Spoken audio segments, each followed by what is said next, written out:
Manuel, ¿qué tal? ¿Estás sin audio? Ahora sí. Ahora sí, ¿Ahora me oís bien? te oímos bien. Nada, mira, pongo aquí una pantalla a modo de presentación con esta foto tuya que me encanta. Bueno, Con las encantado, gafas. Yolanda, que aún no nos habíamos puesto cara. Sí, sí, con las gafas de... y es verdad, nos habíamos puesto cara, habíamos estado charlando, pero todavía no habíamos coincidido. Así que nada, le he dicho darte las gracias, bienvenido a esta Normalmente. tarde que estamos aquí compartiendo con, bueno, estamos poquita gente, pero también hay gente que nos está viendo a través de YouTube y luego habrá gente también que nos verá a través de la grabación del vídeo.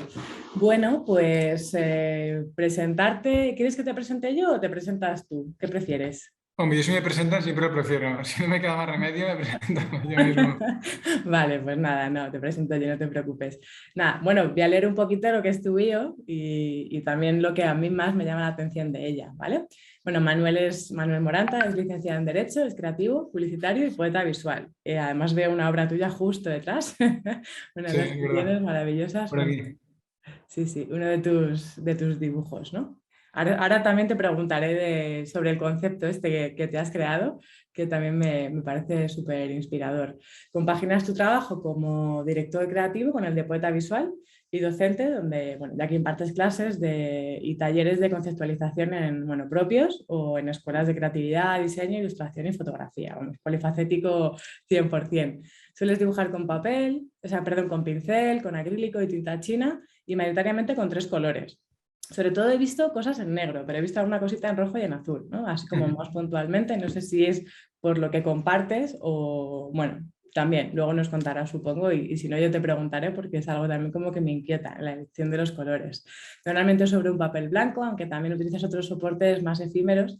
Esto me ha encantado de tu bio, ¿no? Que puede ser sobre el vaho de un cristal o sobre la arena, ¿no? O incluso con aquellos objetos, sobre aquellos objetos que encuentras en la playa cercana donde vives.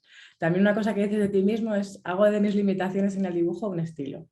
Y trabajo sobre lo cotidiano, el absurdo, la fábula, la etimología de las palabras, el color, la conversación, la mirada de un niño que se ha hecho mayor.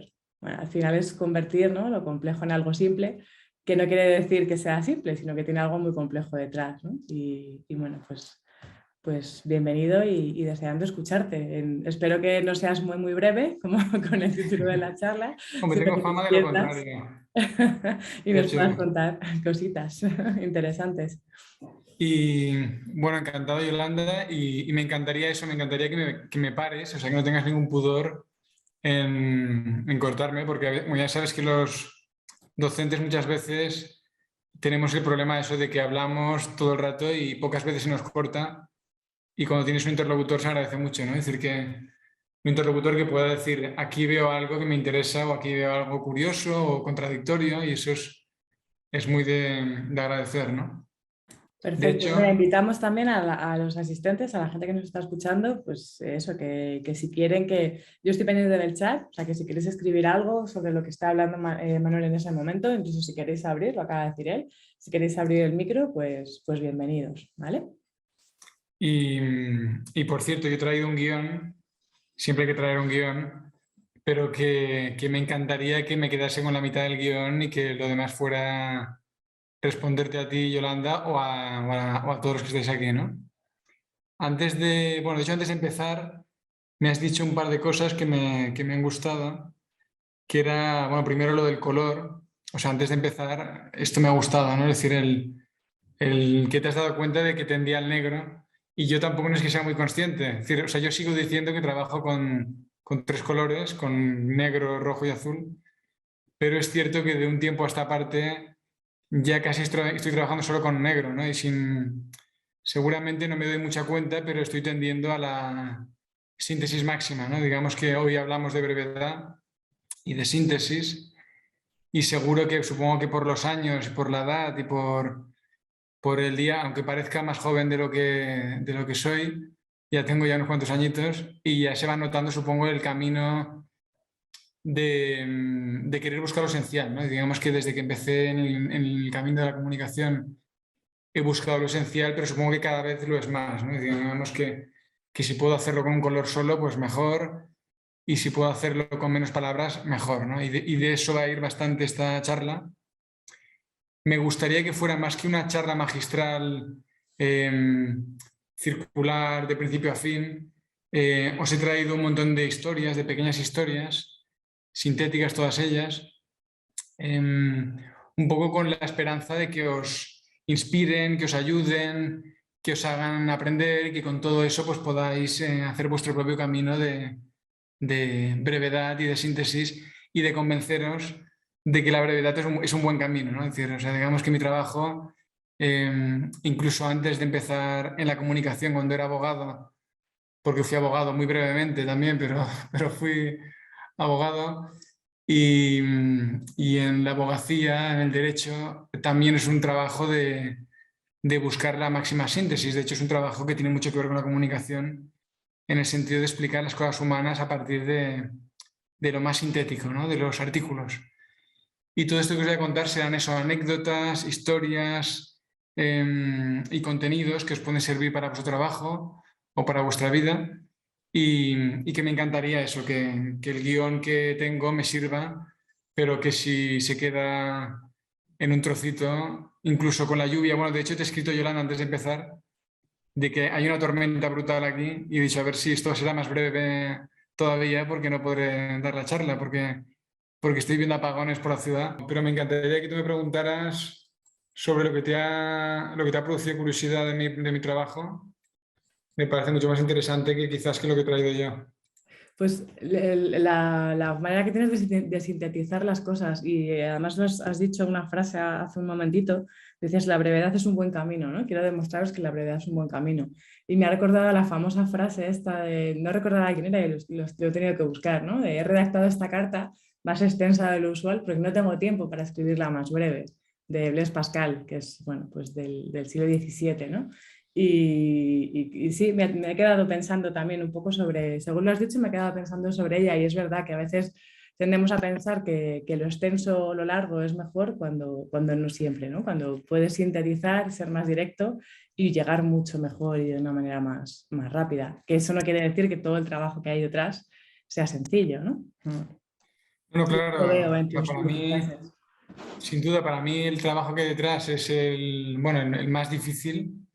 Eh, y de hecho, o sea, creo que lo que todos buscamos en la comunicación es la síntesis, o sea, lo sepamos o no, buscamos decir lo máximo con lo mínimo, porque además, digamos que cada vez tenemos menos tiempo y menos espacio para escuchar o para ver cosas, ¿no? O sea, no hace falta que lo cuente yo, pero que hay una saturación de mensajes tan grande que con el tiempo cada vez será más necesario, digamos, los buenos resumidores, sintetizadores o los que hagan los buenos breviarios, ¿no? Digamos. Ujú. Y eso nos obliga. De hecho, yo un poco intuitivamente, yo creo que empecé a hacer estos dibujos sencillos porque yo no sabía dibujar ni sé dibujar. Y para mí era el camino adecuado para mí, ¿no? Es decir, el camino para mí que no sabe dibujar es dibujar poco, porque justamente es lo que la mano le da, ¿no? Es decir, yo entendí que si era capaz de dibujar ideas complejas con trazos mínimos, lo podría hacer, ¿no? Lo que no podría hacer es un camino figurativo, pero sí que podría hacer una cara como esta. Bueno, y de hecho en la imagen no se ve, pero hay un patio interior ahí arriba. Y hablaba, esta pieza dice que nadie sabía lo que tenía en su patio interior. Y Ujú. habla, bueno, no hace falta que explique el significado, ¿no? Entonces, esta es una de esas ideas en las que me parece que explico algo muy complejo con algo muy simple, ¿no? Es decir, hablar de todo lo que llevamos dentro, que nadie ve, pero que está ahí, y tan solo dibujando esta cabeza y esta apertura central que solo conoce el que vive en esa casa, ¿no? Ujú. Y, y un poco, supongo que empecé intuitivamente por mis limitaciones que me decías antes en estos términos y, y vi que funcionaba, que gustaba, incluso también diría que esto en el mundo de hoy es algo que a veces nos da un poco de pena que dependamos tanto de lo que gusta, pero es así, es decir, un comunicador, digamos que trabaja para que guste, ¿no? Para que llegue. Y como vi que gustaba y que funcionaba y que se comprendía, pues entonces empecé a profundizar, ¿no? ese camino de decirlo todo con el mínimo de palabras y de líneas, ¿no? Interesante. Tengo ya la presentación. Si quieres le voy dando y tú me vas avisando para que vaya. Vale. Lo ¿Vale? que pasará, tú estás con un Mac, supongo, ¿no? Sí. Lo que pasará es que no se verán los vídeos, pero no pasa nada. Ah, vaya. No pasa nada, no pasa nada. Estas son cosas que pueden pasar si tienes que enviarlo por WeTransfer. Vale, pues ahí está. Ya deberías verlo, ¿no? Sí. Cuando quieras. Pues, y tienes que pasar tú, supongo, ¿no? Sí, claro. Pues pasa al próximo, por favor. Bueno, esta es la declaración que os decía de que os quería convencer. Esta es una frase que siempre tengo anotada por ahí, que es que la brevedad es la madre del ingenio, ¿no? Para mí, si conseguimos ser capaces de emocionar con algo breve en las palabras y en las imágenes, seguro que será el camino más ingenioso posible, ¿no? Y esto lo podéis comprobar en cualquiera de los autores que os gusten, ¿no? O sea tanto en el mundo escrito como en el mundo de la imagen, ¿no? Es decir, que siempre el camino más astuto es el más sintético y el más breve, ¿no? Y empiezo con antes decías eso de ese camino que que no parece que sea, o sea, que la simplicidad a veces parece que no tiene complejidad y es al revés. Y empiezo con esta pieza que sabéis que es El Principito, que es una novela de Exupéry y que justamente me parece que es una de esas novelas que han trascendido, que han gustado a niños y adultos y seguirán gustando y se reeditan y se vuelven a reeditar. Para mí es uno de esos autores que consigue eso tan difícil que es llegar a verdades universales y esenciales a través de gestos mínimos. Por ejemplo, en la novela sabéis que juega con los símbolos de una manera muy radical y de hecho hay este niño príncipe, este planeta pequeño, por cierto, esta rosa, que es como su especie de historia de amor entre el niño y esta mujer, niña rosa, y de un zorro y algunos pocos personajes. Y en esta fábula tan aparentemente sencilla se explica lo más profundo de la vida, ¿no? De la naturaleza humana, ¿no? Y consigue emocionar desde un niño, entendiendo hasta el nivel que puede, hasta un adulto, ¿no? Y creo que eso, me parece que eso es muy importante, ¿no? Es decir, el ser capaces de explicar las cosas de forma que tengan capas, ¿no? Que es una cosa que no lo había pensado, pero ahora contándoslo lo veo muy claro, ¿no? Es decir, que es encontrar un lenguaje lo bastante simple para que un niño lo pueda comprender bien y se pueda emocionar, y sin embargo, un adulto o una persona con más experiencia, con más emociones o más pensamientos o sentimientos, entienda o le lleguen más capas, ¿no? Y esto podemos llevar a lo que queramos. Podemos llevarlo a una partitura de música, podemos llevarlo a un anuncio que podrá gustar a un niño por unas cosas, si está bien hecho, y a una persona con más experiencia por otras, ¿no? Y será una experiencia, digamos, que más rica, pero no por eso al niño dejará de gustarle, ¿no? Y creo que estas piezas tipo como Alicia en el País de las Maravillas, o sea, son esas novelas que no se hicieron para niños exactamente, sin embargo han gustado a niños y adultos porque yo creo que han llegado a esas verdades esenciales que se pueden comprender en todas las culturas y en todas las edades, ¿no? Claro, esto lo digo así, parece muy sencillo, pero a mí me parece que es lo más difícil del mundo, ¿no? Y en esto es en lo que ando, ¿no? Digamos que en mi camino, el camino este que llevo desde hace unos cuantos años, intento esto, intento conseguir este lenguaje universal y esencial que pueda entenderse en muchas capas, ¿no? Este soy yo. Luego os explicaré alguna cosa un poco de mi biografía. Esta especie de Superman cobarde que va con esta posición tan poco viril, con las manos pegadas al cuerpo. Y lo que más me hace gracia de esta foto es que llevo un jersey de cuello alto debajo. O sea, no se me ocurre un superhéroe menos superhéroe, más débil que un superhéroe con un jersey de cuello alto, ¿no? O sea, imaginaos a cualquier superhéroe de Marvel que su madre le diera un jersey de cuello alto para no enfriarse cuando saliese al jardín, ¿no? Y bueno, quería hacer un apunte solo del anterior, de ese Manuel Niño, que es que una de las cosas que más me marcaron en mi infancia y que me han marcado toda la vida es que admiraba mucho a la gente que sabía dibujar, que esto seguro que muchos de los que estáis aquí os pasa lo mismo si en el caso de que no sepáis dibujar, pero yo era uno de esos niños que admiraba y tenía una especie de admiración secreta y malsana por los compañeros de mi clase que sabían dibujar bien, ¿no? Que sabían, y luego ya entraremos en el debate de lo que es saber dibujar, ¿no? Pero estaréis de acuerdo conmigo que a esa edad saber dibujar bien era saber representar bien una motocicleta o un edificio o la cara de tu padre, por ejemplo, ¿no? Y como yo no sabía, pues eso me hacía sufrir mucho y me hacía como desear como un voyeur los dibujos de mis compañeros o compañeras de clase. Y seguramente todo eso me marcó toda la vida hasta que un buen día, a mis 30 y algo, ahora tengo 42, pues a mis 33, me parece, empecé a querer dibujar, ¿no? Digamos. Y, y lo hice como pude y como supe, ¿no? Pero digamos que tuve ese lapso entre los 8 años y los 33 en los que estuve deseando dibujar, pero no atreviéndome a hacerlo. Creo que seguro que muchos os sentiréis identificados con alguna de esas limitaciones. Si quieres pasar.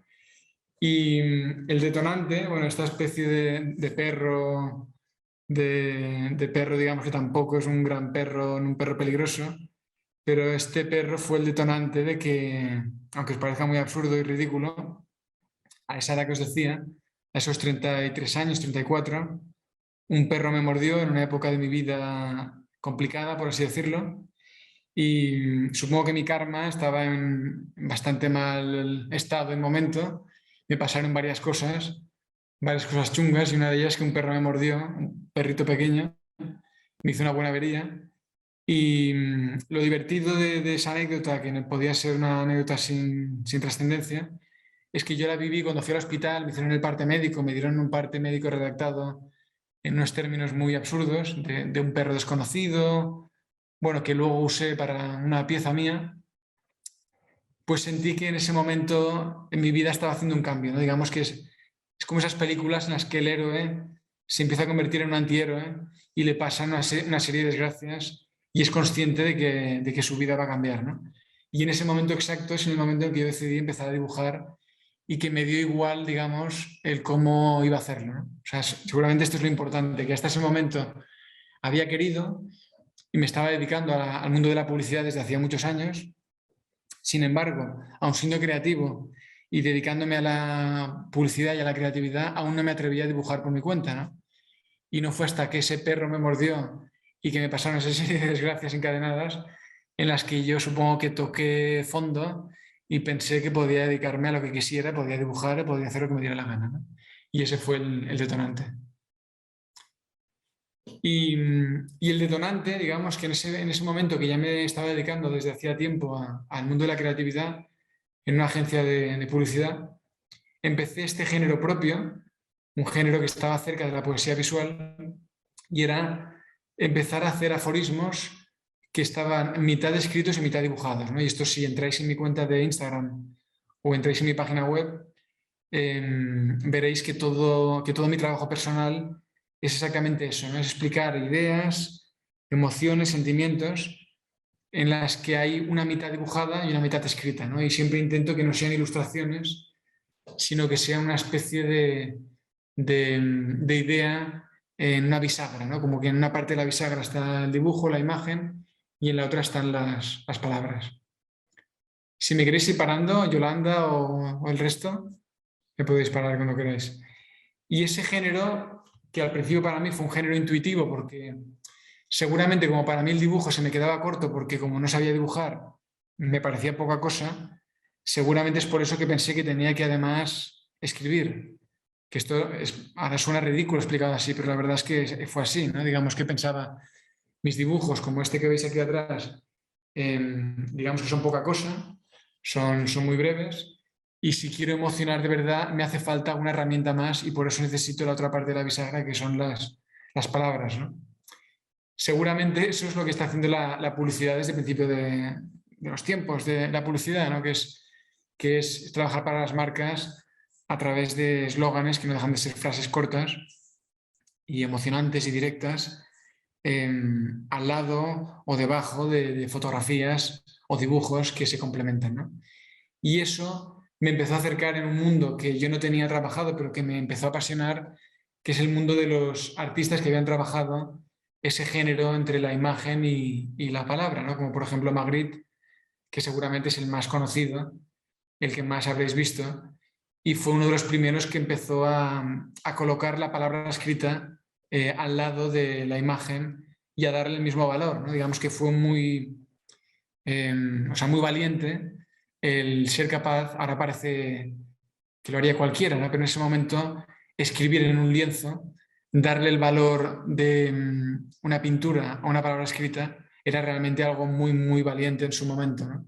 Y entonces empecé a buscar en estos artistas, en esos autores que trabajaban en este género híbrido entre la palabra y la imagen, y lo hacían con la máxima brevedad. Y además pensando que eso iba a mejorar mi trabajo como artista y mi trabajo como comunicador. Y ahí creo que es interesante esto para todos, ¿no? Que os dediquéis a lo que os dediquéis, seáis copies, ilustradores, diseñadores, en realidad la investigación artística, pictórica, en la escritura, en la poesía, todo eso siempre acaba mejorando el trabajo que hacemos en el trabajo creativo, sea el que hagamos, ¿no? Si quieres pasar. Y en todo esto, además de empezar a investigar en estos autores que trabajaban entre la palabra y la imagen, empecé a pensar en mi propia vida y en todas las cosas que me gustaban, que estaban en estas coordenadas de lo breve, ¿no? De lo aparentemente insignificante, ¿no? En la presentación que hacía Yolanda hablaba de eso, ¿no? De esas limitaciones comprendidas, de ese niño, digamos, que no se ha hecho mayor, o al revés, o ese adulto que vuelve a la mirada del niño. Y en esas búsquedas me encontré, por ejemplo, esta manchita negra que veis en el centro del blanco, y recordé una novela que leí de niño, más o menos cuando llevaba el traje de Superman, que era La isla del tesoro. Supongo que algunos la habréis leído. Y es una novela que, bueno, que en su momento me apasionó y me quedó muy marcado un momento de la historia en la que un pirata recibe una manchita negra dibujada en un trozo de papel, en una página de la Biblia. Y esa manchita de papel significa... Estoy diciendo un mensaje. Si queréis, Yolanda, me paro o como queráis. Que si hay algún contexto en tu imaginario en el que más sea más o siempre menos es más. Mm.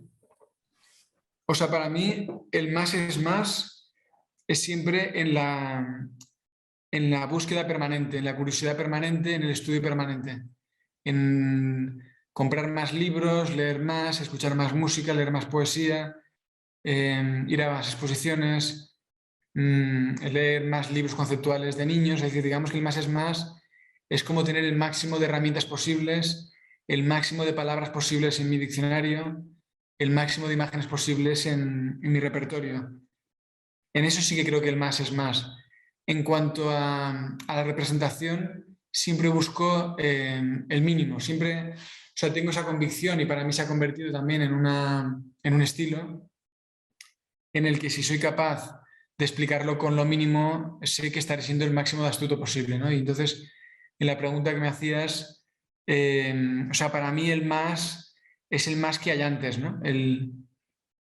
Sí, exacto. O sea, el más es todo eso que decía Yolanda, que la apariencia es simple, o sea, esto que veis aquí es muy simple, es un cuadro que podríais hacer en una noche, en unas horas.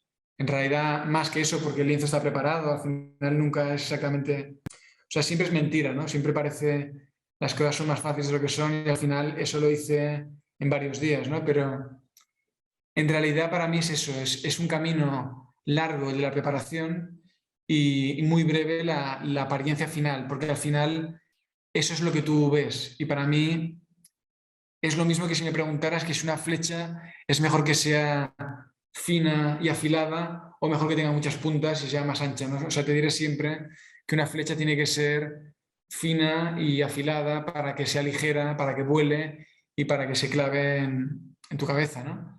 Entonces, para mí es eso, o sea, tiene que haber mucho antes y el mínimo en la expresión. Entonces, en esta imagen justamente, lo que a mí como niño me maravilló y yo creo que me marcó para siempre es que esa manchita significaba que el pirata iba a ser ejecutado, ¿no? Era un aviso entre piratas, ¿no? Y el aviso significaba con una sola mancha negra, sin palabras. O sea, eso es lo que me maravilló, que no hiciera falta ni siquiera ninguna palabra, ¿no? Solo con una mancha y con un consenso, evidentemente, un consenso entre piratas de que recibir una mancha significa que vas a ser ejecutado, pero me gustó el minimalismo, ¿no? Sin comprenderlo bien, me gustó mucho que algo tan pequeño y significante pudiera significar tanto como la muerte, ¿no? Y yo creo que toda la vida he andado detrás de esa brevedad, ¿no? Esa brevedad de la mancha de la isla del tesoro. Y con todo, bueno, con todo esto, o sea, creo que estamos obligados todos los creadores, los comunicadores, a cumplir esta regla de Maupassant, el escritor, en el que decía que con nuestras obras, él hablaba de la escritura, pero es extrapolable a todo, se tenía que hacer reír, hacer soñar, hacer pensar, él decía más cosas, hacer llorar. O sea, digamos que antes de poner una sola coma sobre el mundo, tenemos que pensar si conseguiremos alguna de estas cosas, ¿no? Si conseguiremos hacer reír a alguien, si conseguiremos hacer soñar a alguien o hacer pensar a alguien, ¿no? Y creo que es una buena, aunque parezca muy obvio, creo que si antes de hacer cualquier pieza, sea una obra para un cliente o una obra personal, eh, si estamos cumpliendo alguna de estas reglas, creo que nos modifica. Creo que seguramente no acabaríamos algunas obras, las dejaríamos fuera si nos preguntáramos en esta pregunta, ¿no? Y para mí el humor es la inteligencia suprema. Para mí el humor, justamente hablábamos de ese hacer reír, el humor es la máxima síntesis, además, es conseguir la mejor explicación con la máxima síntesis y que encima eso te genere una sensación de bienestar y de alegría. Para mí eso es lo máximo, ¿no? Seguramente si miráis mi trabajo me diréis que tampoco es para morirse de risa. Digamos que mis piezas nunca son para tirarse por el suelo, ¿no? Nunca he visto a nadie que se tirara por el suelo mirando una pieza mía. Sin embargo, a mí me gusta mucho que siempre me dicen que son piezas que hacen reír. A mí la verdad es que me sorprende porque yo veo mis piezas y no las veo realmente para tirarse por el suelo, ¿no? Sin embargo, sí que creo que siempre hay un humor delgadito que supongo que es el que me gusta, ¿no? Que es un humor que sucede más en el cerebro que en la cara, ¿no? Y un humor como el de Munari. Últimamente se habla mucho de Munari. Bueno, los que vivís en Madrid tenéis la suerte, yo aún no he podido ir, tengo que ir. Y de hecho, si voy, intentaré ir a visitaros. Hay una Em, exposición ahora, sí, sí, sí. sí, porque de hecho creo que se termina en mayo, ¿verdad? ¿Me parece? En mayo finaliza, en breve. Pues en breve estaré por allí. Pues, o sea, Munari para mí es uno de los mejores en lo que hoy os intento convencer, ¿no? En ese camino de la síntesis y de muchas cosas más que os estoy contando, ¿no? Y, exacto, dicen, bueno, dice que tus obras me hacen reír, pensaba que hablaba de Munari y hablaba de las mías. O sea, yo digamos que me he animado pensando en Munari. Pues fantástico, ¿no? O sea, la verdad es que me gusta mucho que mis piezas hagan reír porque me parece, a veces me parece lo contrario, ¿no? A veces me parece que están en un plano bajo, ¿no? De incluso. O sea, que me encanta que me digan que hacen reír. Y reflexionar, pues eso mejor todavía.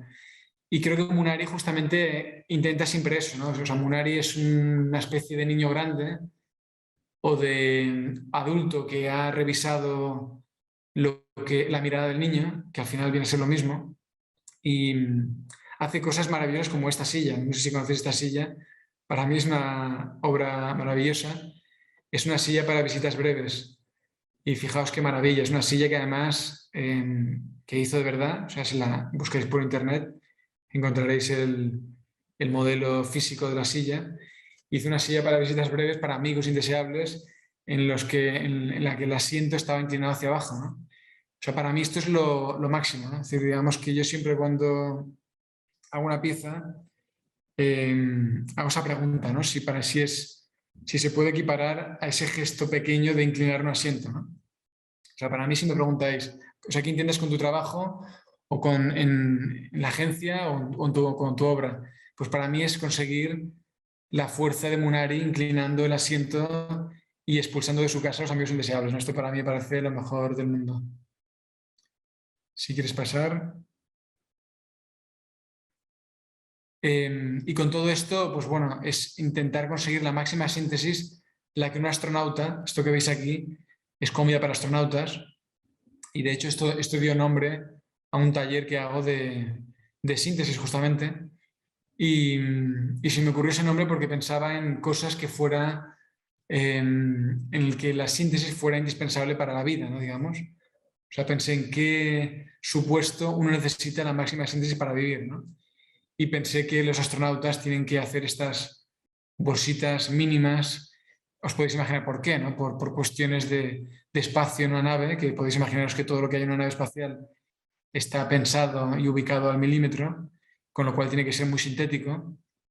Y luego además por otras cuestiones, ¿no? Por cuestiones de cómo se tiene que comer eso en el espacio, porque sabéis que no pueden haber migas, porque las migas de pan o las migas de comida pueden irse a las turbinas y pueden producir averías.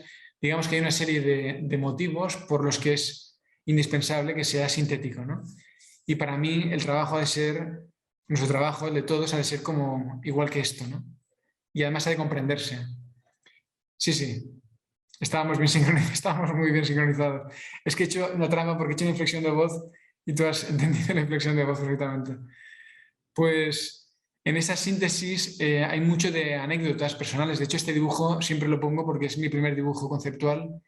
De hecho, creo que es el primer dibujo que hice después de esa mordedura de perro y de ese darme permiso para dibujar. Hice un primer dibujo que estaréis de acuerdo conmigo que no es un grandísimo dibujo, pero fue el primero.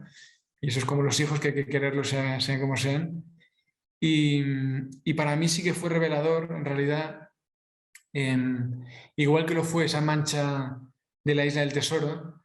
Esto viene de una anécdota real. O sea, digamos que un día llamé a un hotel y pedí una habitación en Madrid justamente, y les pedí, ese día estaba muy cansado, y les pedí que la bañera fuera de medidas humanas, que pudiera tumbarme en ella, ¿no? Que no fuera de esas que están cortadas a la mitad. Y por la noche llegué al hotel, llegué a la habitación, entré en la bañera era gigante, pero como veis en el dibujo no tenía tapón. Entonces digamos que me encontré con esa especie de chiste metafísico, ¿no? Es decir, que una bañera, aunque fuera perfecta en su forma y en su ingeniería, era absolutamente inútil si le faltaba algo tan tonto y sencillo como un tapón, ¿no? Y en ese momento me di cuenta de que eso, de que una bañera no podía ser una bañera si le faltaba el tapón, ¿no? Era una ducha, de hecho, ¿no? Y tuve que ducharme por culpa de que no había tapón en la ducha, ¿no? Y para mí mis dibujos, creo que siempre busco esa primera iluminación de esa bañera sin tapón, en el que me di cuenta además de que tenía que dibujar la herida, que la herida era el lugar donde yo no podía usarla como bañera, que era el sumidero. Y digamos que me di cuenta que no tenía que dibujar ni el recepcionista argentino que me engañó, ni la pera de la ducha, ni el receptáculo, sino que tenía que dibujar el lugar de la herida. Y esto lo remarco porque creo que es interesante como comunicadores que pensemos siempre dónde está la herida, ¿no? De lo que contamos. Yo creo que ahí es donde está ese algo que nos emociona, ¿no? Donde está la herida. Y es algo que es muy importante porque es algo que está muy lejos de ilustrar una idea. Yo creo que una ilustración no emociona, o al menos ese es mi punto de vista.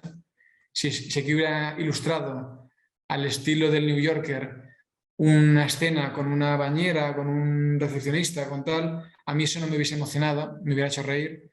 Sin embargo, creo que la emoción está en comprender bien dónde está la herida de la situación, ¿no? Y para mí estaba en el sumidero.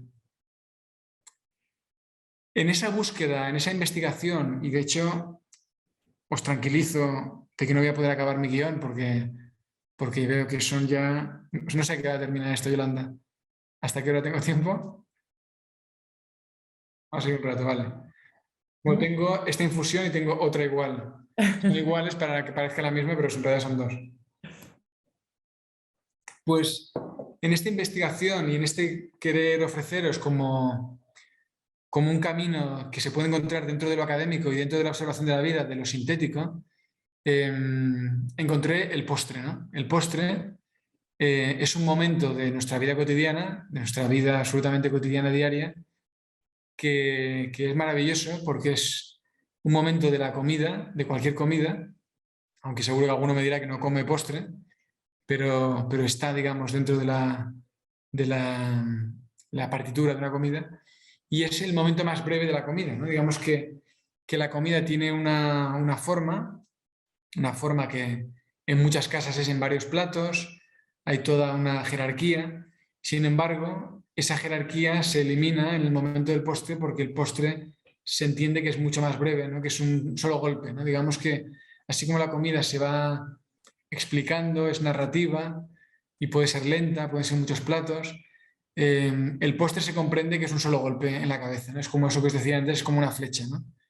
Es esa pregunta que me podríais decir otra vez de si un postre, si el postre tiene que ser menos es más o no, o más es más. Claro, yo creo que el postre, realmente un buen cocinero de postre sabe que el postre es un gran golpe en la cabeza, ¿no? Y además es así porque llega al final, ¿no? Digamos que no es por nada, es porque llega al final. Entonces, en la narrativa, el final de la historia tiene un peso particular, ¿no? Y tiene una independencia particular, ¿no? Entonces, por eso creo que es interesante cuando pensamos en una pieza equipararla al postre, nada más en el postre, justamente por ser algo que sucede al final, por ser algo dulce, por ser algo que tiene algo de entretenimiento, o sea, creo que tiene unas características, incluso casi podríamos decir que humorísticas, o sea, así como la comida puede ser seria, el postre se permite el lujo de ser absolutamente banal, ¿no? O sea, decir, o sea, que hay más banal que una tarta con una guinda en medio, ¿no? Es decir, una cosa más frívola y más banal que las cosas que se hacen en los postres. Y justamente es porque están al final, porque es un entretenimiento, porque es una sorpresa, es algo que te hace sonreír seguramente. Y creo que nuestro trabajo, el de los comunicadores, creo que tiene algo de esto, ¿no? De cocineros de postres, ¿no? Mucho más que de comidas largas y complejas. Este soy yo en casa de mis padres podando su seto. Es algo que no hago mucho, no os podéis imaginar que no soy tan buen hijo, pero más o menos una vez cada 4 años, iba a decir 2, pero creo que son 4, pues me gusta ir allí a ayudar y cortar su seto. Y esta foto os la enseño porque para mí el trabajo que hacemos en todo esto es un trabajo de poda, ¿no? Es algo que dicen los escritores. Un escritor, cuando corrige sus notas, dice que se dedica a podarlas, ¿no? Y me gusta mucho esta metáfora de la poda, ¿no? De imaginarte este seto, por ejemplo, feo y complejo y con ramas a diferentes alturas, y tú luego ordenándolo, limpiándolo de ramas, haciendo que crezca, que llegue bien la luz a todas las partes del árbol, y creo que es lo que tenemos que hacer con el trabajo que hacemos. Os decía al principio, bueno, en la presentación que hacía Yolanda, os hablaba de la poesía visual. Es algo que es divertido. Antes hablaba la charla justo antes que yo, cuando hablaba Ana, y yo creo que ella también diría lo mismo. Si le preguntasen a qué se dedica o qué es ella, es algo que ninguno, o sea, que no es fácil de definirnos, ¿no? De hecho, en el trabajo creativo, a veces eres diseñador, a veces eres copy, a veces eres poeta, a veces eres fotógrafo. Digamos que muchas veces es difícil de definirse, ¿no? Y a veces te lo ponen, ¿no? Por ejemplo, a mí poeta visual es una cosa que yo nunca me autodefiní así. Es una cosa que un buen día me llamaron en un programa de TV2, de Televisión Española, y me dijeron que era poeta visual. Claro, yo dije, pues es la primera noticia. No sabía no sabía ni que era poeta ni que era poeta visual, ¿no? Y, y me gustó porque en realidad me di cuenta de que en la poesía visual había muchos elementos que me parecían fundamentales de mi trabajo y en los que creo, ¿no? En la publicidad y en mi obra personal, ¿no? Por ejemplo, esta foto es de Chema Madoz, seguro que conoceréis el autor y la foto seguramente.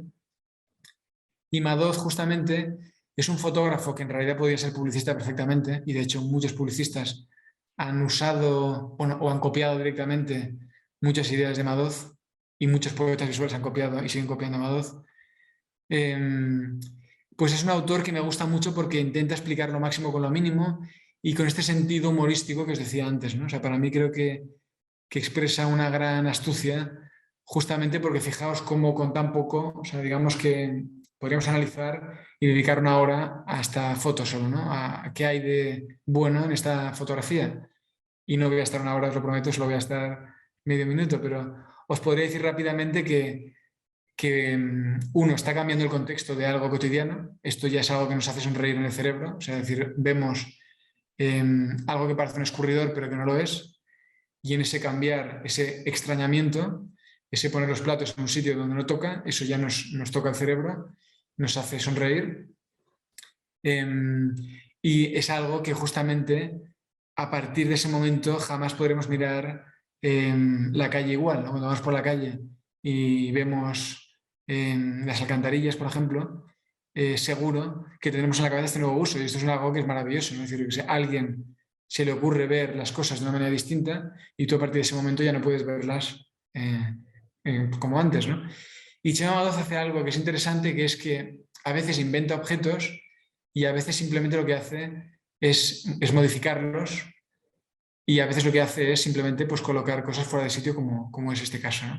Y con todo eso, al final, es dar ese golpe en la cabeza que os digo desde el principio a través de una manipulación muy pequeña, ¿no? Es decir, aquí no hay una dirección de arte muy complicada, ni hay una pieza de 3D, ni hay una ilustración complicada, ¿no? Simplemente aquí la fuerza está en la idea y nada más, ¿no?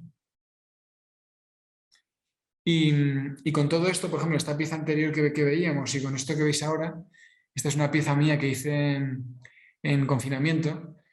Hay mucho de eso, ¿no? Hay mucho de observar lo cotidiano y de intentar ver qué hay, o sea, qué verdades hay en las cosas que vemos todos los días, ¿no? Y verlas con otros ojos. Por ejemplo, en este caso, yo estaba un poco cansado de escuchar el confinamiento de todos como si fuera lo mismo, ¿no? Es decir, o sea, tú veías a una persona que vivía en una mansión en no sé dónde y hablaba con mucha pena de su aislamiento, de su confinamiento, y claro, pensabas, hombre, no es lo mismo, ¿no? Es decir, que es verdad que la privación de libertad es algo que nos unificó, que nos hizo a todos iguales en todo el planeta, y eso realmente fue algo muy particular. Seguramente nunca en la historia había sucedido algo así. Pero a mí me parecía que era destacable que no era lo mismo el confinamiento de una persona que vivía en cierto tipo de casa a otro tipo de casa. Era muy distinto, ¿no? Aunque nos pareciera lo mismo, ¿no? Y igual que dice el compañero, intenté hacer esos ideogramas, esas representaciones mínimas de cada una de las formas de habitar, ¿no? Y dice esa cueva, torre, casa, una madriguera. Imaginé esas diferentes formas de ser confinado, ¿no? Y que había tantos confinamientos como formas de habitar, ¿no? Y con mis límites, con mis limitaciones a la hora de dibujar, se podía explicar muy bien, ¿no? Simplemente explicando el hueco que íbamos a habitar. Y sigo con la condensación. De hecho, cuando me estaba riendo cuando empezaba la clase y veía la lluvia esta torrencial que ya ha amainado, y pensaba que la lluvia es condensación. Pensaba, hoy voy a hablarles de condensación, y justamente empezamos con una buena lluvia y una buena tormenta, ¿no? Y me gusta explicar esto de la condensación porque a veces cuando pensamos en síntesis y en brevedad, uno se imagina que es algo que tiene que ver con la sencillez. Y cuando pensamos en el mundo de los niños, nos puede despistar un poco, ¿no? Nos puede despistar en el sentido de esto que hablábamos antes del menos es más o el más es más. O sea, el pensar que es quitar complejidad a las cosas, ¿no? Y yo creo que eso no tiene nada que ver con lo que hacemos, ¿no? Es decir, por ejemplo, si miramos las definiciones originales, etimológicas, de lo concreto y de lo sintético, es interesante que veáis que en ambas, pues en lo concreto y lo sintético, se entiende muy bien que es al revés, que es una condensación de muchas cosas, ¿no? O sea, si veis el concreto, es una aglomeración, y eso, bueno, a mí me encantó cuando vi esta definición etimológica, ¿no?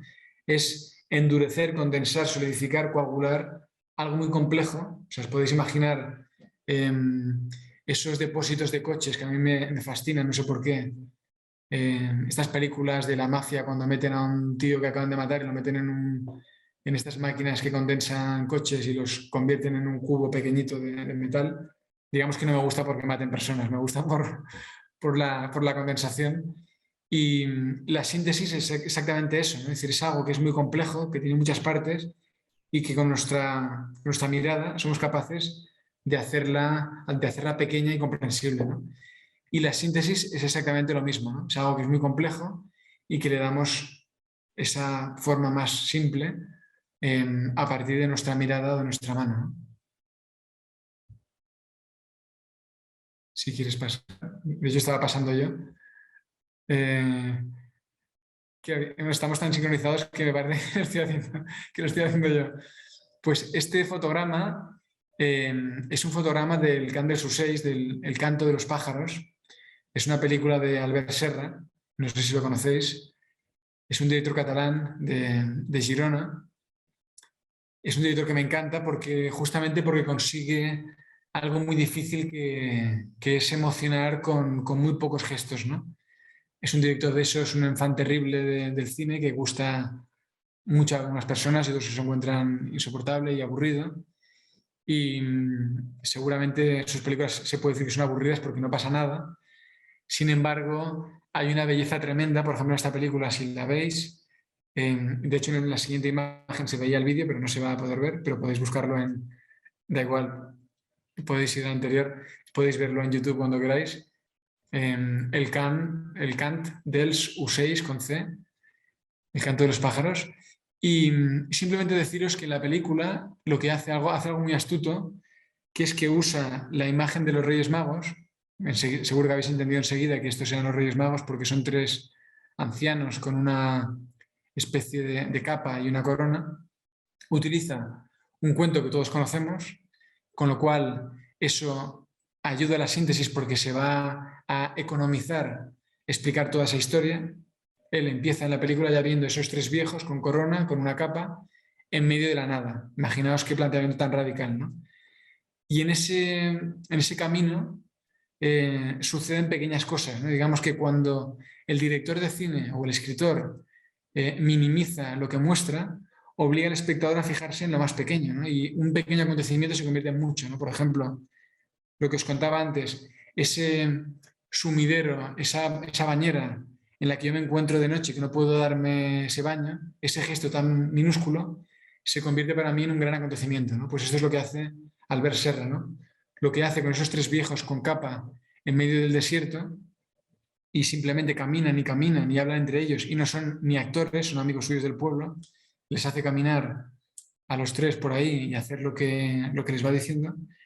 En ese minimizar lo que muestra, hay algo muy emocionante que es que nos obliga a eso, a mirar las cosas pequeñitas y a emocionarnos con lo más pequeño y lo más breve, ¿no? Y eso es lo que me parece que nos enseña Albert Serra. Y al final este camino de astucia, en este no hay vídeo, Yolanda, no te preocupes que no hay vídeo, esto es todo lo que hay.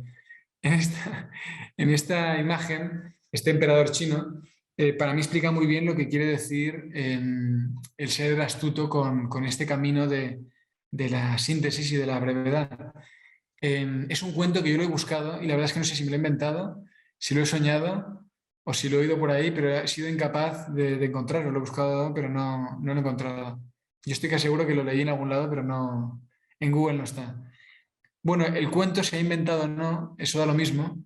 Es algo así como que un emperador chino, digamos que tiene bajo su mandato y el temor, como todos los emperadores de ese tiempo, a dos pueblos y les obliga a hacer una obra de arte para él, ¿no? Digamos que ese es el planteamiento que obliga a los artistas de dos pueblos a realizar una obra maravillosa y si no serán ejecutados. En estos cuentos, y de hecho en los cuentos, fijaos que siempre hay el miedo a ser ejecutado, ¿no? Y andamos todos corriendo. Yo creo que la vida de todos es eso, ¿no? Andamos todos corriendo intentando zafarnos del emperador chino que nos ejecute, ¿no? Lo que sucede es que uno de los dos grupos de artistas se dedican a hacer una obra muy complicada, muy figurativa, se dedican días y noches enteros a hacer esa obra, y el otro grupo de artistas se dedican a respirar, a pasear, a mirar al infinito, a conversar y ya no hacer absolutamente nada aparentemente, ¿no? Entonces llega el día en el que el emperador va a ver las obras y la gente que observaba pensaba que el grupo que no hizo nada, por así decirlo, seguro que serían ejecutados. El emperador mira el primer cuadro y ve un cuadro, pues os podéis imaginar el típico cuadro oriental con unas montañas, con fuentes, con ríos, con pájaros, y digamos que le gusta, pero tampoco le emociona, y desvela la cortina donde están trabajando los de al lado y ve que es un cuadro en el que solo han pintado algo similar a un espejo, ¿no? Y ese espejo lo que hace es multiplicar lo que habían hecho los otros, ¿no? Digamos que lo que hacen es trabajar en el contexto, ¿no? Digamos que los artistas piensan en lo que van a hacer los otros y piensan, si lo que hacemos nosotros es reflejar lo otro, esto se convertirá, se va a multiplicar y lo que resultará será muy fuerte. Y eso es lo que le convence al emperador, ¿no? Digamos que ese gesto mínimo de entender lo que estaban haciendo y de entender que lo más fuerte sería reflejar lo que estaba sucediendo, ese es el gesto astuto y el camino de la máxima síntesis, ¿no? Digamos. Y con todo esto siempre hay algo de ir al principio de las cosas, ¿no? Digamos que cuando uno dice esto de que hay que volver a la infancia de la mirada, que es una cosa bastante cursi, por cierto, nos suena bastante chungo, ¿no? Decir eso porque parece una cursilería y seguramente lo es. Yo creo que en realidad lo que queremos decir es que queremos ir al principio de las cosas, a la esencia de las cosas, ¿no? Y cuando uno es niño o cuando éramos hombres primitivos o mujeres primitivas, digamos que no éramos naif, es que no sabíamos más. Y en ese no saber más, lo que aprendíamos era todo esencial, ¿no? Uno miraba al cielo y veía unas estrellas que eran unas luces clavadas en el firmamento y eso era todo, ¿no? Digamos que no sabíamos más y eso era esencial. Entonces, digamos que cuando decimos eso de que queremos recuperar la infancia de la mirada, en realidad es eso, ¿no? Es que queremos ir a la esencia, ¿no? Y, por ejemplo, la etimología, el camino de la etimología, seguramente he repetido esta palabra ya en esta charla, en esta breve charla ya varias veces, os podéis imaginar que para mí es importante. Y siempre ando buscando el principio de las cosas en cualquier camino posible, ¿no? En diccionarios, en mitos, en etimologías. Y, y para mí la etimología es un camino muy bueno para entender justamente de verdad el origen de las palabras y qué querían decir de verdad las palabras antes de que hayan pasado por muchas manos, ¿no? Y así era al principio. Y por ejemplo, os he traído este ejemplo, el de la palabra explicar, que es lo que todos hacemos en nuestro trabajo, que me gustó mucho porque creo que se entiende mejor, mucho mejor, en el origen etimológico que en el diccionario actual. Y os podéis imaginar lo que significa etimológicamente. Explicar es quitar los pliegues, ¿no? Es decir, un buen explicador es alguien que es capaz de planchar las arrugas de un tejido, de un papel, y que te pueda mostrar todo esa superficie, ¿no? Es decir, sin manchas, sin pliegues, sin sombras, y ser capaz de verlo todo. Eso es el que sabe explicar, ¿no? O sea, explicar es quitar pliegues, quitar plicas, ¿no? Y a mí me parece que es un gran camino, ¿no? El de buscar el origen de las cosas, ¿no?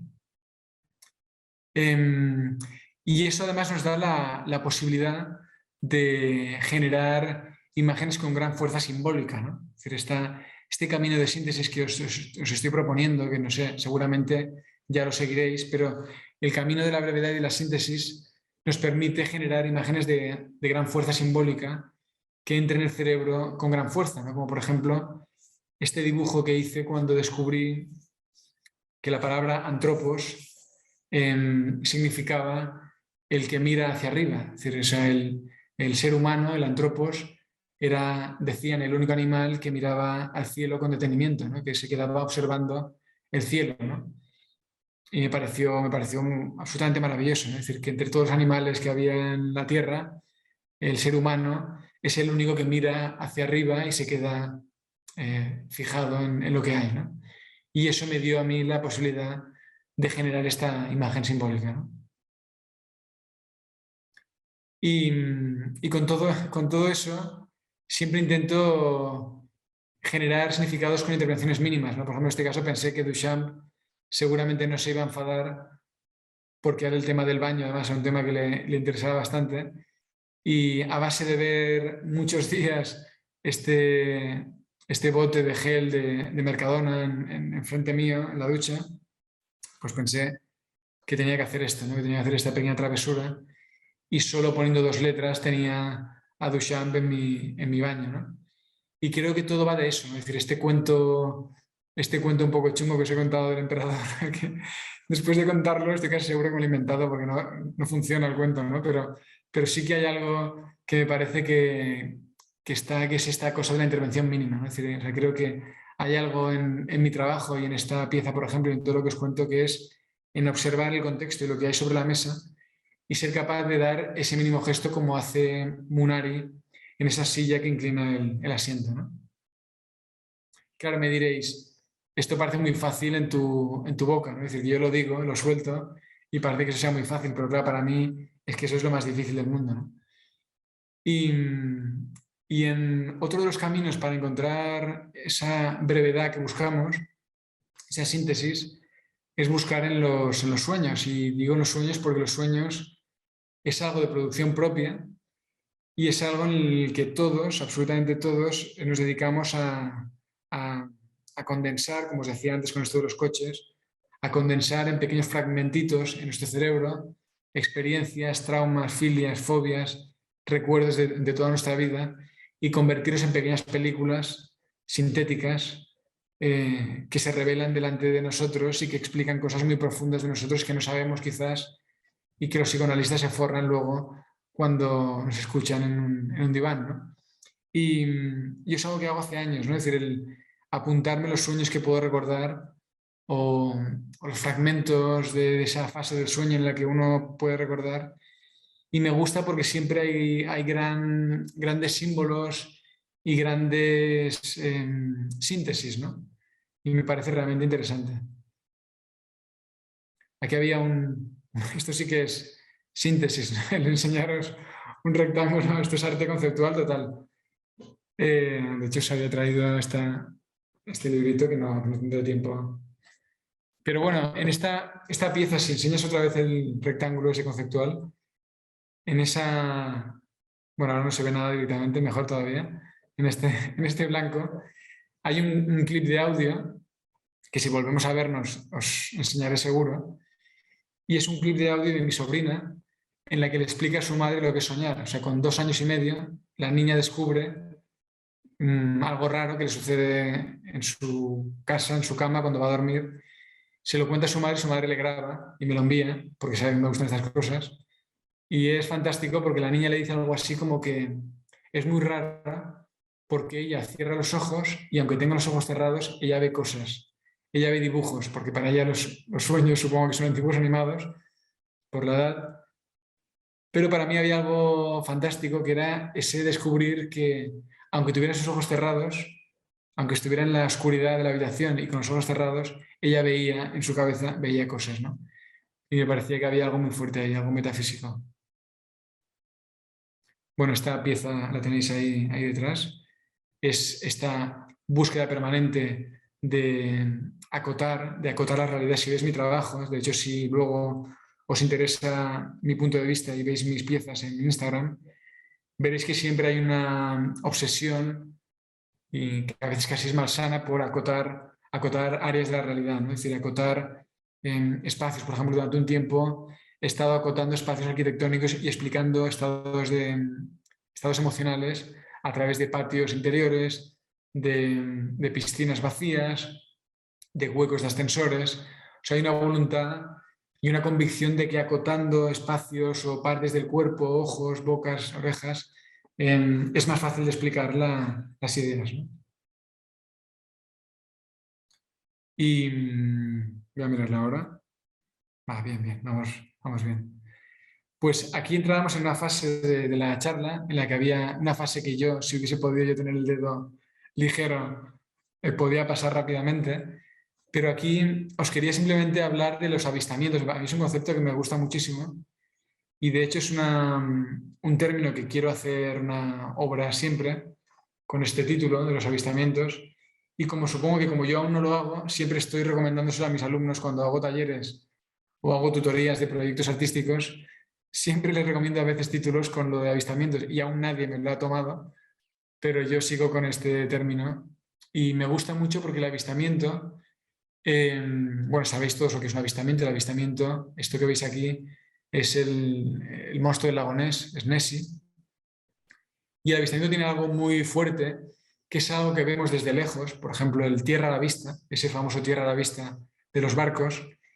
Hay algo muy fuerte que es ese momento justo antes de ver la totalidad de algo, ¿no? Es decir, es algo verlo en la bruma, es empezar a adivinar algo en el horizonte, pero que no puedes ver aún la totalidad porque estás lejos o porque hay bruma o porque aún no lo comprendes totalmente, ¿no? Por ejemplo, pues los ovnis, por ejemplo, hoy cuando preparaba la charla, miraba avistamientos y lo primero que salen son ovnis, ¿no? De hecho, o sea, a mí me gustaba más esta especie como de cisne que es el monstruo del lago Ness, pero son estas formas que se pueden adivinar en el paisaje cuando conducimos en el coche y vemos, por ejemplo, la torre de un castillo en que sobrevuela por una arboleda o un ovni o, por ejemplo, esto, ¿no? Y en esos avistamientos hay esa voluntad nuestra de la curiosidad de querer saber qué hay ahí, aunque aún no lo veamos absolutamente, ¿no? Y ahora si pasas, hay varias imágenes, por ejemplo, los avistamientos de los primitivos, para mí eran esos hallazgos primitivos, ¿no? Es decir, esos momentos inaugurales en la que un primitivo salía de su cueva y veía un animal por primera vez, ¿no? A mí esto me parece absolutamente maravilloso y creo que es el estado de ánimo que tenemos que tener siempre frente a las ideas, ¿no? Es decir, verlo como si fueran inauguraciones, ¿no? Y tenía varias imágenes que a mí me gusta mezclar estos objetos que vienen de muchos lugares, a veces del mundo del arte, pero también de otros mundos. Por ejemplo, en este caso viene de la iconografía religiosa, el querer ver, dice Joana. En este caso, bueno, a mí me encantan los exvotos, no sé si conocéis lo que son esta especie como de ofrendas que hacen los religiosos, no sé si esto se hace en la religión católica, no sé si se hace en otras religiones, y lo que me gusta es que uno le agradece a Dios o a un Dios el haberle curado y para agradecérselo representa la parte del cuerpo que le ha curado en una especie como de pieza, ¿no? Esto me parece, bueno, me parece muy gracioso, ¿no? Es decir, a uno le han curado los pulmones y representa unos pulmones en esta especie de bandejita de plata, ¿no? A uno le han curado la oreja y de repente ves una bandejita de plata con una oreja ahí, ¿no?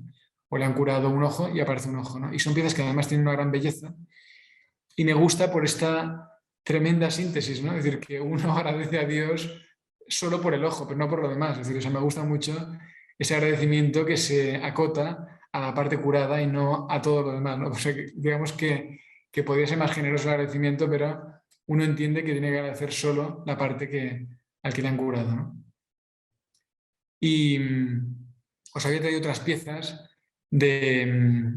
otras piezas artísticas, por ejemplo, esta iglesia de Tadao Ando, que me gusta mucho porque convierte la cruz en el motivo de iluminación del templo, ¿no? Esto me parece un mínimo gesto, un gesto de brevedad absolutamente genial, ¿no? Es decir, el cómo hacer que la necesidad de poner una cruz en ese edificio sea además el momento en el que entra la luz en ese espacio, ¿no? Me parece fantástico, ¿no?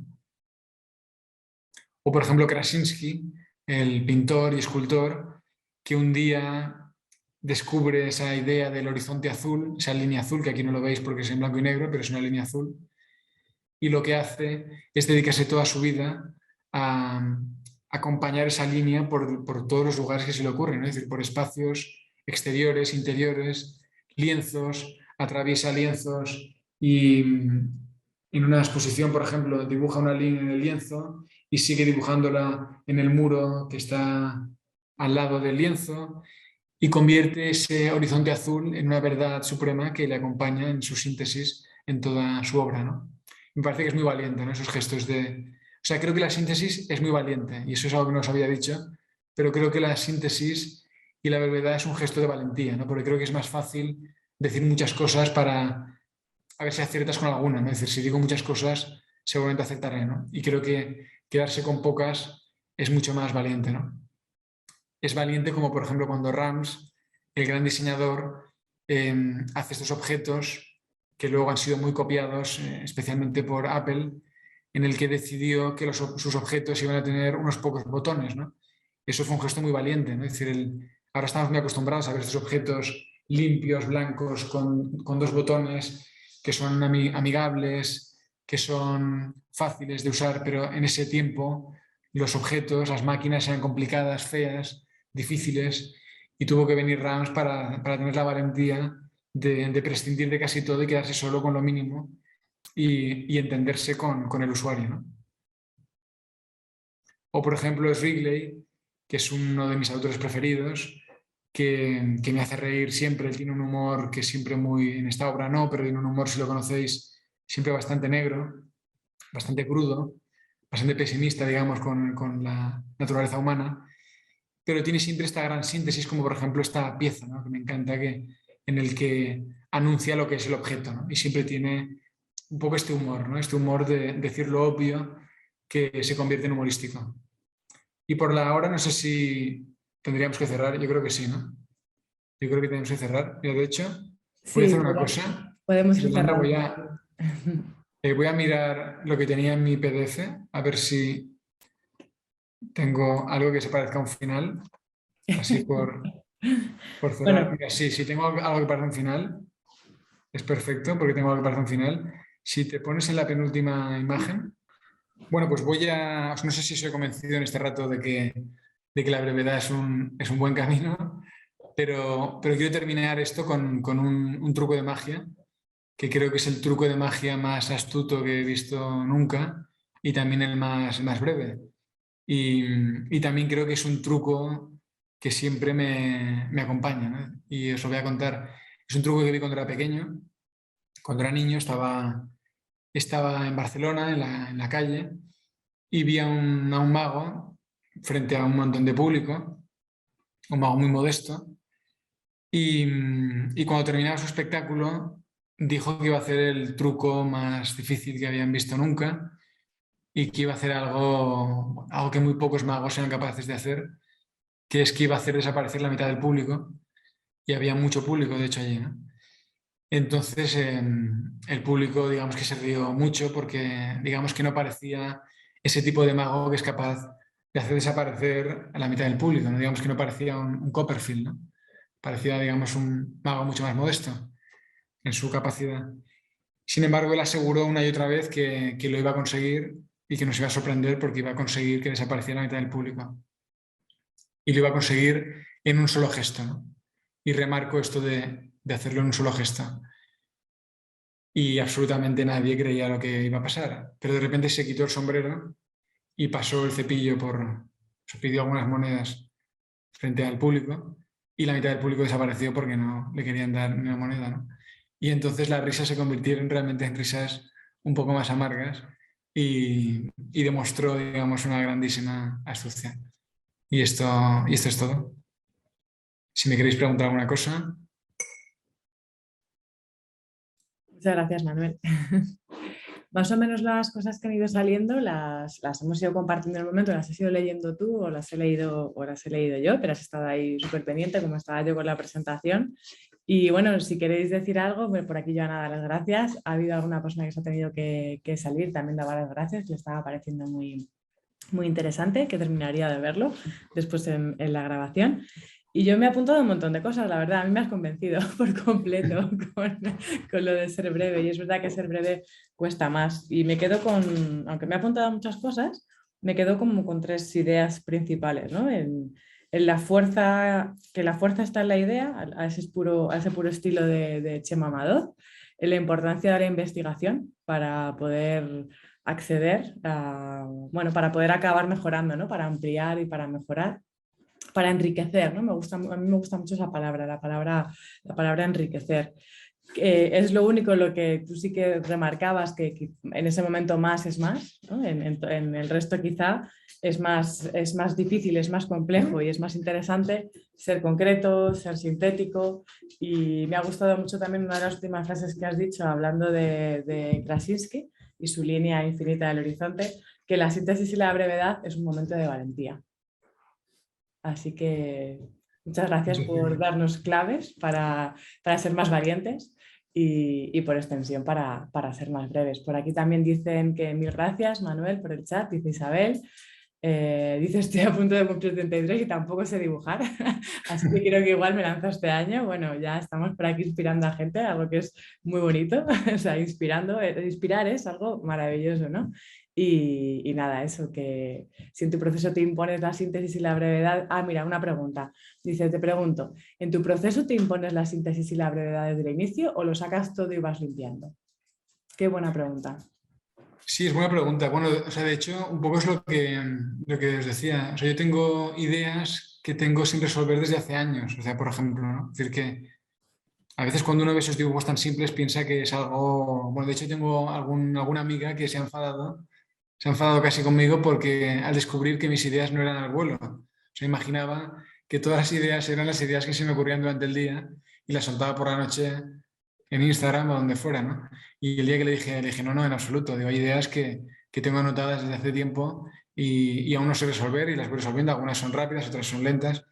Entonces, digamos que el proceso a veces es rápido, a veces es lento y un poco vuelvo a lo de antes, ¿no? Es decir, que para mí eh, la complejidad está en toda esa fase de investigación, ¿no? Es decir, el camino, o sea, digamos, para mí es un embudo, es una imagen que no he dicho en la charla, pero para mí mi trabajo siempre es un trabajo de pasar las cosas por un embudo con un cuello muy pequeñito, ¿no? Y ese para mí sí que es una enorme autoimposición, ¿no? Es decir, yo tengo, o sea, intento como que haya muchas ideas, pero que todas las hago pasar por un cuello pequeñito y si no pasan, no pasan, ¿no? Entonces supongo que las ideas que aún no he sido capaz de resolver es porque no han pasado por el cuello estrecho y de repente un día aparece la iluminación y dices, ahora sí que pasa, ¿no? Entonces ahí consigo esa brevedad o esa síntesis, ¿no? Pues qué imagen tan visual, ¿no? Mira, justo, estaba diciendo Isabel, que el embudo, ¿no? Qué genial metáfora. Me ha parecido súper interesante ese proceso creativo. Gracias. Yo me lo estaba imaginando, según lo estabas contando, también quizá debido a tu charla, pero me estaba imaginando esa imagen de una torba, más que un embudo, como una torba de molino que va haciendo así un Es más fuego. bonito que el embudo, de hecho me gusta más, me gusta más lo tuyo. Sí, pero al final es lo mismo, ¿no? La esencia es la misma, ahí está. Y me imaginaba esa torba de molino en la que el grano pasa, ¿no? Se va puliendo hasta quedar en algo mucho más mínimo, ¿no? Más limpio, en relación a esta pregunta que te hacía Isabel, ¿no? De si lo vas limpiando, ¿no? Efectivamente, la torba limpia el grano que va cayendo. Pues lo dicho, muchísimas gracias, Manuel. Ha sido un placer escucharte. Ya te A digo, a mí me ha vosotros. convencido por completo. Y no sé si quieres finalizar con alguna cosa, con algún consejo o alguna recomendación. Pues la verdad es que había traído, mira, os voy a recomendar un libro si quieres. De hecho, Vale. me pedisteis alguna recomendación, creo que este libro no os lo dije. Os voy a recomendar un libro que creo que es muy útil para la síntesis y con eso yo creo que ya tendré bastante para hoy. Y es este libro, no sé si es un, bueno, más que un libro, o sea, me diréis que esto no parece un libro, que parece más un folleto, ¿no? Pero se llama Aquí, Here, en inglés, de Richard Maguire, no sé si lo podéis ver bien. Se No ve sé bien, si sí. el autor lo veis por aquí. Perfecto, Y, genial. y es un libro que siempre recomiendo en mis talleres y en mis clases porque creo que consigue lo más difícil, esto que os he intentado convencer hoy. Bueno, Yolanda dice que ya está convencida, o sea que una menos. Eh, y es algo que, o sea, fijaos que en este libro es todo lo que sucede aquí. Y de hecho, o sea, me gusta mucho que el título dice ya lo que va a pasar en el libro y además indica el lugar donde va a suceder, que es en este plano que veis aquí. Lo voy a acercar. Si veis este plano podéis entender que es una casa, una vivienda, y veis que aquí está la esquina y hay un fragmento de la ventana. Y el libro es muy valiente, hablando de valentía, porque lo que hace en todas las viñetas es respetar esa misma escena, ese mismo lugar que empieza en la primera. Siempre es la misma esquina, siempre es el aquí, es exactamente donde dice en la portada. Y lo que hace para explicar la historia es pasar de un año a otro, ¿no? Digamos que su historia es contar lo que sucede en ese lugar, en ese aquí, en el año 50, en el año 80, en el año 2000, en el 3000, en el año antes de que, o sea, cuando el mundo no era más que vapor, y todo sin moverse ni un milímetro del mismo lugar, ¿no? Me parece un camino maravilloso, ¿no? Es decir, el que enseñando solo un fragmento, un lugar y contando todo lo que sucede en ese lugar, con esa máxima síntesis, se pueda explicar una historia. Y por cierto, ese libro ha sido súper premiado, ha sido uno de los más premiados del mundo de la ilustración y del cómic. Qué maravilla. Pues lo dicho, mil gracias, Manuel, y encantados de tenerte y de escucharte hoy en esta charla no tan breve, pero muy interesante. Muchas gracias. Gracias a todos. Hasta Hasta luego. luego.